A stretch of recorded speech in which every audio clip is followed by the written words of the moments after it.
Banyak orang di zaman sekarang memilih pasangan melihat dari tampilan fisik dan harta semata.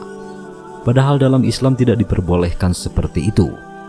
Kita harus menerima apa adanya tanpa melihat dari buruk rupa maupun harta, sebab di mata Allah semua sama. Sesungguhnya Allah tidak melihat pada bentuk rupa dan harta kalian, akan tetapi Allah hanyalah melihat pada hati dan amalan kalian. Hadis riwayat Muslim. Seperti kisah sahabat Nabi yang buruk rupa yang dijodohkan dengan wanita cantik, berikut adalah kisah yang dikutip dari berbagai sumber.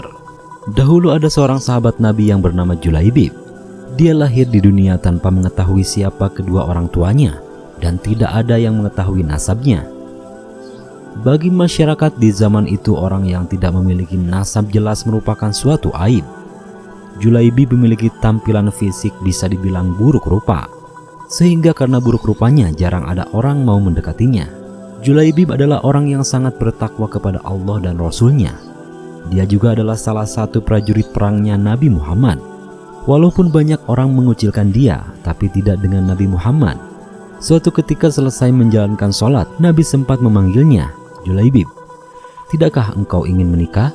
Tanya Rasul dengan lembut sambil tersenyum kepadanya.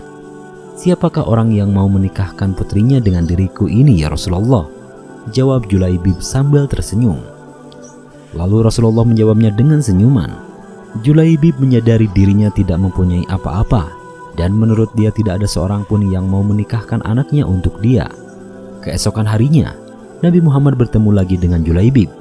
Lalu Rasulullah kembali bertanya kepada Julaibib, "Julaibib, tidakkah engkau menikah?"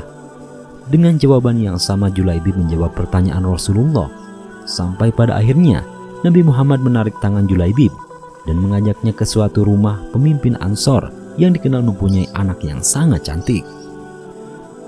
Setibanya di rumah pemimpin Ansor, Nabi Muhammad bertemu dengan ayah dari wanita yang cantik itu, dan Rasulullah mengatakan, "Aku ingin menikahkan putri kalian," kata Rasulullah pada si pemilik rumah. Melihat perkataan Rasulullah yang ingin menikahi anak sang pemimpin Ansor itu pun senang. Betapa indahnya dan betapa berkahnya jawaban pemimpin Ansor dengan wajah yang senang. Mengira bahwa sang nabilah calon menantunya. "Ya Rasulullah, ini sungguh akan menjadi cahaya yang menyingkirkan temaram di rumah kami. Tapi bukan untukku, melainkan untuk Julaibib," ujar Rasulullah. Sang pemimpin Ansor itu pun kaget mengetahui bahwa anaknya akan dinikahi oleh laki-laki buruk rupa yang tidak diketahui nasabnya, dan langsung mengatakan bahwa dia harus mempertimbangkan dengan istrinya. "Ya Rasulullah, saya harus meminta pertimbangan istri saya tentang hal ini," kata pemimpin Ansor. Dengan Julaibib, istrinya menjawab, "Bagaimana bisa? Julaibib berwajah jelek, tidak bernasab, tidak berkabilah, tidak berpangkat dan tidak berharta. Demi Allah tidak akan pernah putri kita menikah dengan Julaibib." Mendengar perdebatan itu, sang perempuan yang cantik, anak dari pemimpin Ansor itu pun keluar dan mengatakan siapa yang meminta. Lalu sang ayah dan sang ibunya pun menjelaskan, perempuan yang cantik itu memang dikenal solehah yang sangat mengerti dengan agama. "Apakah kalian hendak menolak permintaan Rasulullah? Demi Allah, kirim aku padanya. Dan demi Allah, karena Rasulullah yang meminta, maka tidak akan membawa kehancuran dan kerugian bagiku."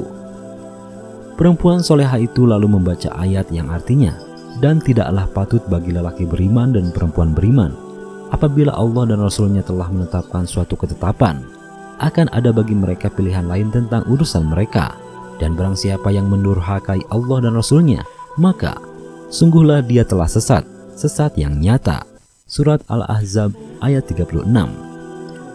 Mendengar jawaban dari perempuan cantik dan soleha itu, Nabi Muhammad pun tertunduk lalu mendoakan sang perempuan itu, "Ya Allah, limpahkan kebaikan atasnya dalam kelimpahan yang penuh berkah. Jangan kau jadikan hidupnya payah dan bermasalah." Maka benarlah doa Nabi Muhammad. Tak lama kemudian Allah karuniakan jalan keluar baginya.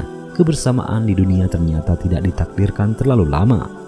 Meski di dunia sang istri soleha dan bertakwa, tapi bidadari telah terlampau lama merindukan Julaibib di surga.